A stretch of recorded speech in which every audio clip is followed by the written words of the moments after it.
piece on karma where you have made a statement that you will not grow unless you create the innermost desire to grow. So could you elaborate on those thoughts on karma?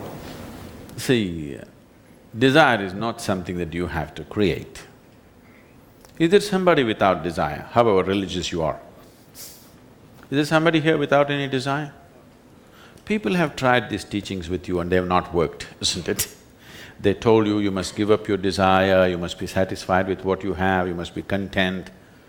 Has it worked even for one human being on the planet, I'm asking? Has it worked? A teaching that does not work is just rubbish, isn't it? But it's gone around for too long because of so many reasons, we'll not go into that. Desire is not something that you create. It doesn't matter who you are, where you are, there is something within you longing to be little more than who you are right now. Yes or no? Yes? If that little more happens, what?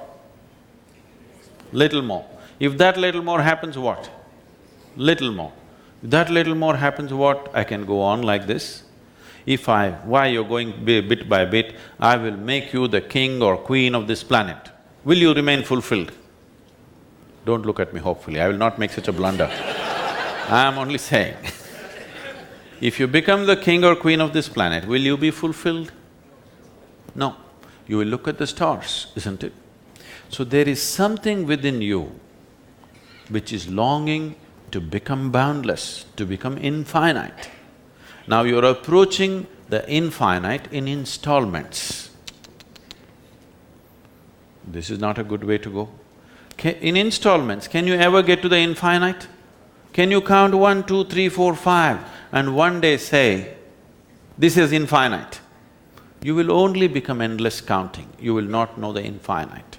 This is not the way to approach the infinite.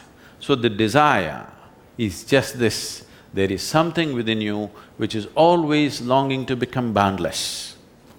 If I set a boundary for you, suppose I imprison you in let's say a 5x5 cubicle, you'll feel horribly imprisoned. Tomorrow we'll liberate you into a 10x10 cubicle, you'll feel wonderful for a day and again you'll feel imprisoned. Next day we'll liberate you into a 100x100 cubicle, you'll feel great for 3 days, again the same thing. It doesn't matter where I set the boundary. The moment you can feel the boundary, you want to break it, isn't it? This is not something cultivated within you. This is not your entrepreneurial spirit. This is the nature of life. Life wants to be something more all the time. How much more? Limitlessly more, isn't it? So more is not what you're looking for, all is what you're looking for. If you want to take all, can you conquer it? If you want all, if you want more, you can conquer. If you want all, can you conquer it? Can you earn it? So you need to look at it now. If you want all, what should you do about it? If you look at that, you will naturally turn spiritual.